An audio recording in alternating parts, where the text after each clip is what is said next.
Avis vascular centre, మన దేశంలోనే the best varicose vein hospital.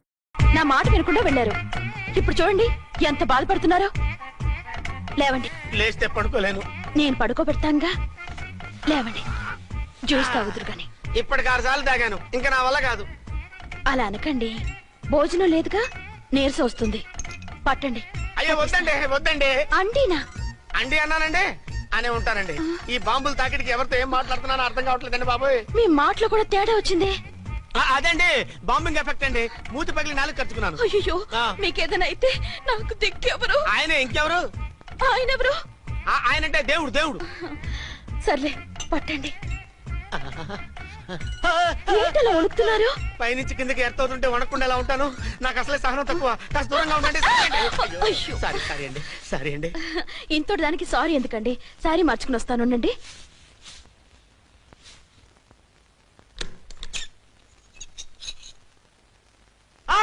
వద్దు వద్దు వద్దు వద్దు. ఏంటండి, ఏమైంది? నా ఎదురుగా బట్టలు మార్చుకోవద్దు, నేను తట్టుకోలేను. ఏ సిగ్గుగా ఉందా? లేదు, భయంగా ఉంది. భయపట్టు ఎందుకు? నేను అందంగానే ఉంటానుగా. అందుకే భయపడేది. అయ్యా, భయం ఎందుకు? నేనేం పరాయిదాన్ని కానుగా. మీరు ఎలా ప్రొసీడ్ అయిపోతే మా గురువు గారికి నేను అన్యాయం చేయాల్సి వస్తుందండి. గురువా? గురువెవరు? అదేనండి డాక్టర్ గారు. ఈ కట్లిప్ ఎవరు నన్ను స్టార్ట్ టీవీ కూడా చూడొద్దన్నారండి. మీరు సైడ్కి వెళ్ళి మార్చుకోండి, లేకపోతే నేను ఎమోషన్ అయిపోతాను. అదా మీ భయం? అయితే ఉండండి. థ్యాంక్స్. అమ్మయ్యా, ఈ గంటకి గండం గట్టెక్కింది నాయనా. ఇలాంటి టైప్ సీన్లు ఉన్నాయని తెలిస్తే నేను చచ్చినా వచ్చి ఉండేవాడిని కాదు. పరిస్థితులు ఇలాగే కొనసాగితే నేను కాలు జారటం ఖాయం. దేవుడు, కాలు జారటం ఖాయం. చిన్న పిల్లలు ఏంటి అరుపులు? కాసేపు ఓర్చుకోండి, అవే తగ్గిపోతాయి. కుసుగేసుకుంటారా దేవుడు?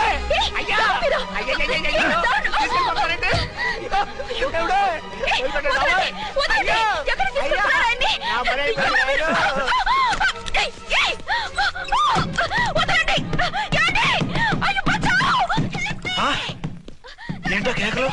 ఛాన్సీ గొంతులో ఉందండి. ఓరి నాయనో, ఆ దరిద్రుడు ఝాన్సీని చూసి అటెంప్ట్ ఏమైనా చేసేస్తున్నాడేమో.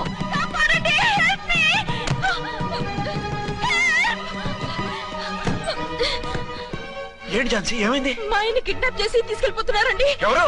ఏమో తెలీదు, కాపాడండి.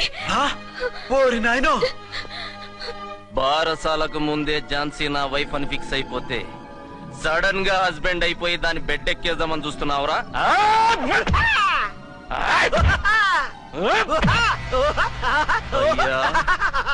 నేనింత సీరియస్ గా కొడుతుంటే వీడు కామెడీ లెక్కన అవుతుండేంది. ఈడి ఏడిపే ఇలా లాఫింగ్ టైప్ లో ఉంటదేమో. ఇంకో 2 రౌండ్లు వేసుకో. వేసుకో వేసుకో వేసుకోరా బాబు.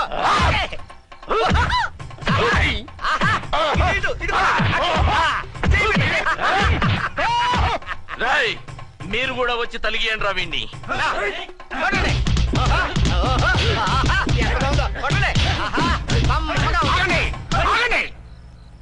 ఈడెందుకు ఏడవకుండా నవ్వుతున్నాడో నాకు ఇప్పుడు అర్థమైంది. ఎందుకు? డల్ల పరుపు మందాన బ్యాండేజ్ చుట్టుంటే దెబ్బ ఎలా తగులుతుంది? గద్గదా సంగతి. గదే. రేయ్, కట్లు మొత్తం ఇప్పి కొట్టుర్రా వీణ్ణి.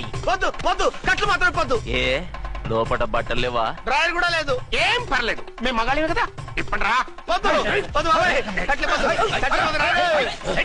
కట్టుకున్నారు బాబాయ్. బాబా, ఏంటిది? రక్షించండి సార్, నన్ను రక్షించండి సార్.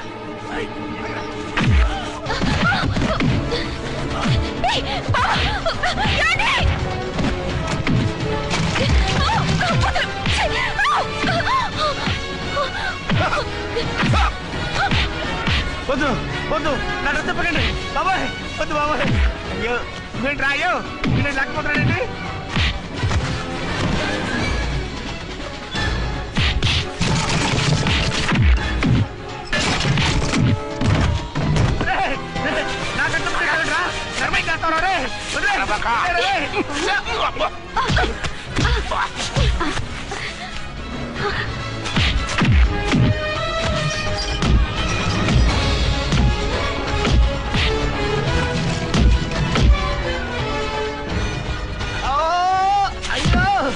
అయ్యో సార్,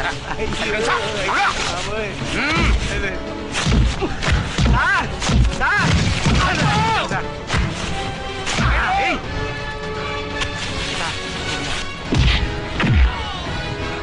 సార్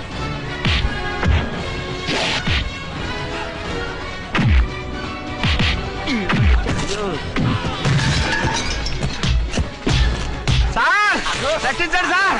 మొత్తం తీసేస్తాను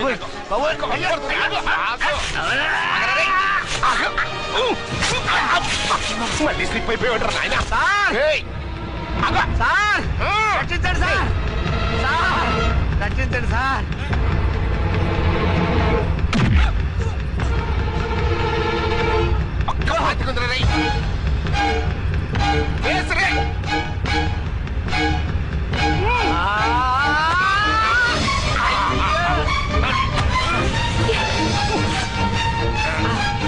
గొంతులు చచ్చిపోతారు. చచ్చిపోతానయ్యా. కాపాడండి సార్. సార్ త్వరగా రండి సార్. రండి సార్. అయ్యా అయ్యా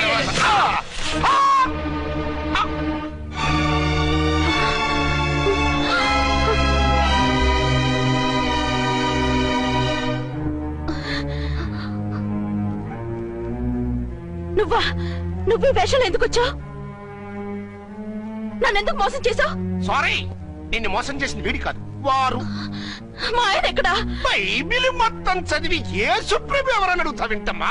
ఎంతకాలం నీకు మొగుడు ఉన్నారనుకుని తెగ మురిసిపోయారు. కానీ మీరు కట్టుకున్నది పంచుకున్నది ఒకే ఒక మొగుణ్ణి, వారే వీరు.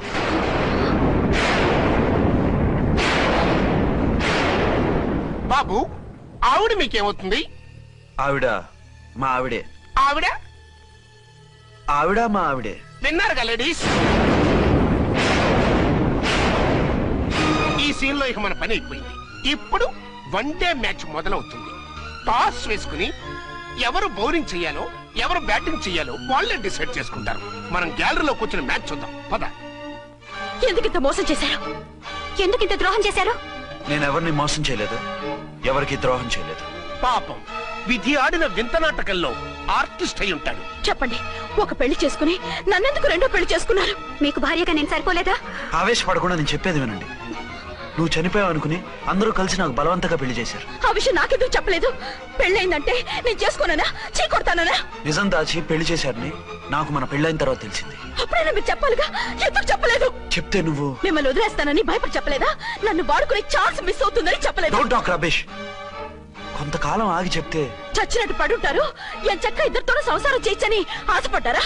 అది కాదు అర్చన, నువ్వైనా నన్ను అర్థం చేసుకో. చచ్చిపోయాననుకుని తను చేసుకున్నారు అంటే మీ మనసులో నాకు స్థానం లేదు, నా మీద మీకు ప్రేమ లేదు. అదే మాట అర్చన. ఎస్, నా మీద ప్రేమే ఉంటే పెళ్లి చేసుకుందామనే ఆలోచన మీకు వచ్చి ఉండేది కాదు. మరో పెళ్లి చేసుకోరు. నేను చెప్పేది విను. నన్ను ముట్టుకోకండి. ఏ రోజైతే తన మెళ్ళో తాళి కట్టారో ఆ రోజే మన బంధం తెగిపోయింది. ఆ రోజే మీ అర్చన నిజంగా చచ్చిపోయింది. ఉండండి, తనతోనే ఉండండి, తన్నే భార్యం చేసుకోండి. నాకు కావాల్సింది శీల చెడిన మగాడు కాదు, శీల ఉన్న మొగుడు. Out out. బంగారం లాంటి మా సిఐ గారి కాపురాల్ని నాశనం చేశారు. రేయ్! వచ్చే సినిమాలో హీరోగా పుట్టి మీ ఇద్దరి అంతూ చూస్తాను. ఖబర్దార్! ఏమే అర్చన, ఏమిటి నువ్వు చేసిన పని? మాట్లాడుకో, నీకు మాట్లాడే అర్హత లేదు. నేను నీ తల్లినే. కూతురి మొగుడికి రెండో పెళ్లి చేసిన నువ్వు తల్లివా? నాకు సవితిని తెచ్చిపెట్టిన నువ్వు తల్లివా? తల్లివైతే నీ అల్లుడికి మళ్ళీ పెళ్లెందుకు చేశావు? నువ్వు చచ్చావని అతను కుమిలిపోతుంటే చస్తాడేమని భయపడి పెళ్లి చేశానే, ఏం తప్ప? ఖచ్చితంగా తప్పే. నాకే కన్నొక్కరా కాలొక్కరా, నాలో ఏ లాభం ఉందని, ఏం తక్కువ అని రెండో పెళ్లి వాడికి రెండో పెళ్ళంగా పడి ఉండాలి. అంటే జీవితాంతం మొగుడు లేకుండా బతుకుతావా? మొగతోడు లేకుండా ఉంటావా? ఏ మొగుడు లేకుండా బ్రతకలేనా? ఆడదానికైనా మొగుడు అవసరం, మగాడికి పెళ్ళ అవసరం లేదా? నేను ఇంకో మొగాడిని చేసుకుంటే అతను సహిస్తాడా, భరిస్తాడా? నోర్మై, మగాడికి ఆడదానికి పూలిగేట్. మగాడికి ఏమైనా కొమ్ములున్నాయా? స్పెషల్ గా పైనుండి ఊరి పడ్డాడా? వాళ్ళు తినే ఉప్పు కారమే మేము తింటున్నాం. వాళ్ళ ఒంట్లో రక్తమే మా ఒంట్లోనే ప్రవహిస్తోంది. అది కాదమ్మా, మొగుడిని వదిలేసిన ఆడదాన్ని నీచంగా చూస్తారు, చులకన చేస్తారు. పెళ్ళాన్ని వదిలేసిన మొగుడిని గౌరవించి హారతలు పడతారా? అతను నిన్ను వదిలేయాలనుకోవడం లేదు, నిన్నే కావాలనుకుంటున్నాడు. అతను కావాలనుకుంటున్నది భార్యని కాదు, ఆడదాన్ని. అంటే దూరం చేసుకుంటావా? లేకపోతే దగ్గరే ఆత్మాభిమానం చంపుకొని కాపురం చేయమంటావా? 3 ముళ్ళు 7 అడుగులు 4 గోడలు, ఇవే ఆడదానికి హద్దులని పడుండమంటావా? దాని పక్కనో రాత్రి నా పక్కనో రాత్రి పడుకునే మనిషిని నా మొగుడిని అనుకోమంటావా? నేను సతినా, సవతినా, లేక సానినా? ఏ అర్థం చెప్పుకొని ఏ హోదాతో అతనితో ఉండమంటావు? పరాయి ఆడదానికి దక్కినవాడు నా మొగుడు కాదు. అంటే ఏమంటావు? ఆ మొగుడిని వద్దనుకుంటాను, విడాకులు తీసుకుంటాను.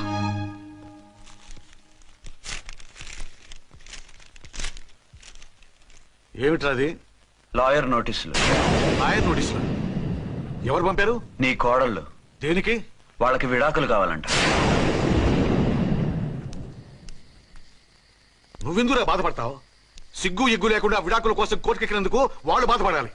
నీలాంటి మంచి మొగుడిని దూరం చేసుకుంటున్నందుకు వాళ్ళు ఆడవాలి. మీసం లేని వాళ్ళు వాళ్ళకి అంత పట్టుదల రోషం ఉన్నప్పుడు మీసం ఉన్న మగాడివి నీకెంత ఉండవురా?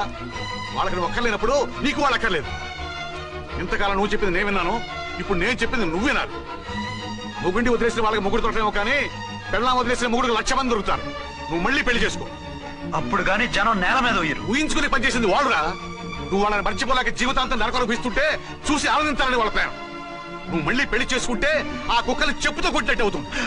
అంటే ప్రతీకారం కోసం పెళ్లి చేసుకోమంటావా? లేకపోతే ఇంకా వాళ్ళకి మొగుండని వాళ్ళ ఫోటోలు పట్టుకుని కుళ్ళి కుళ్ళి ఏడుస్తావా?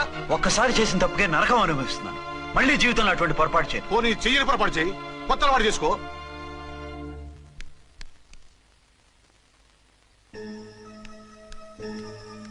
ఇదిగో నాలాగా తాగుడు అలవాటు చేసుకో.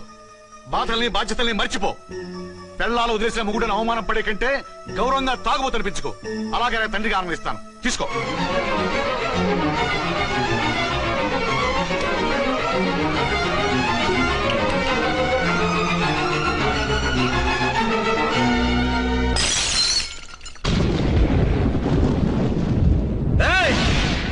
అర్చన, ఝాన్సీ, బయటికి రండి. రండి.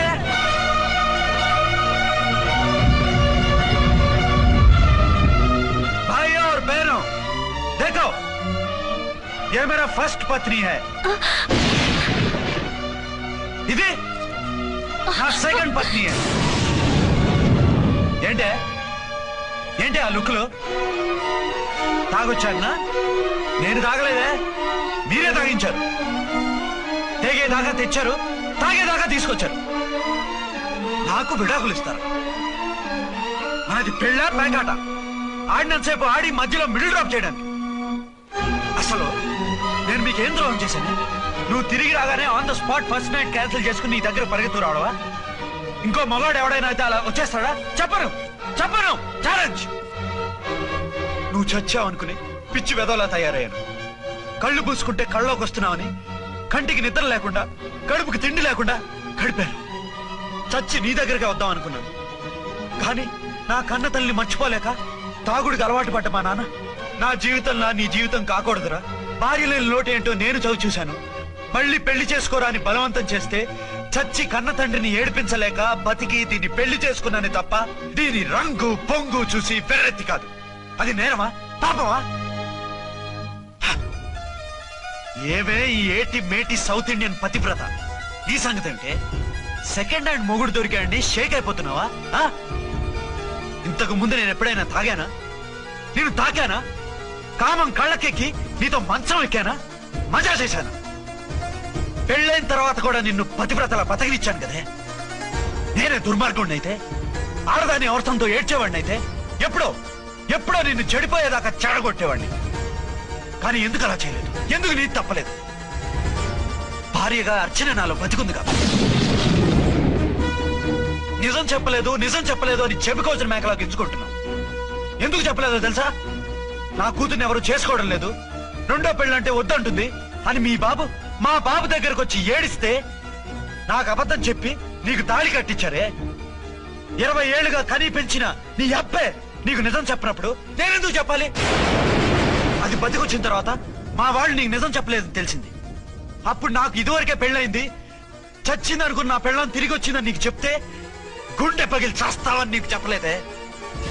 నువ్వంటే నా ఆల్ ఇండియా పతివ్రత 9 నెలలు లంకలో ఉండొచ్చిన సీతని అగ్ని ప్రవేశం చేయమన్నాడా రాముడు? ఎవడో వెదవ కూత కూర్చోండి కడుపుతో ఉన్న తన పెళ్ళాన్ని అడవిలోకి పంపించాడు అదే రాముడు, నీ ఫేవరెట్ గాడ్. నువ్వు అడ్రస్ లేకుండా 25 నెలలు ఎక్కడికో పోతే ఎక్కడున్నావు, ఏం చేశావు, ఎవరితో ఉన్నావు అని అడిగారా? లేదు. అనుమానించానా? లేదు. వాయ్? భార్య అంటే ప్రేమ, భార్య అంటే నమ్మకం, భార్య అంటే విశ్వాసం. ఆ రాముడు గ్రేటా, నీ మొగుడు గ్రేటా? చెప్పు. ఆ రాముడిని దేవుణ్ణి చేసి గుళ్ళో కూర్చోబెడితే నన్ను రాయించేసి రోడ్డు మీదకి విసిరేస్తావా? పేరుకు పెళ్ళానివే గాని నిన్ను అమ్మకన్నా ఎక్కువగా ప్రేమించానే. నువ్వు కనీసం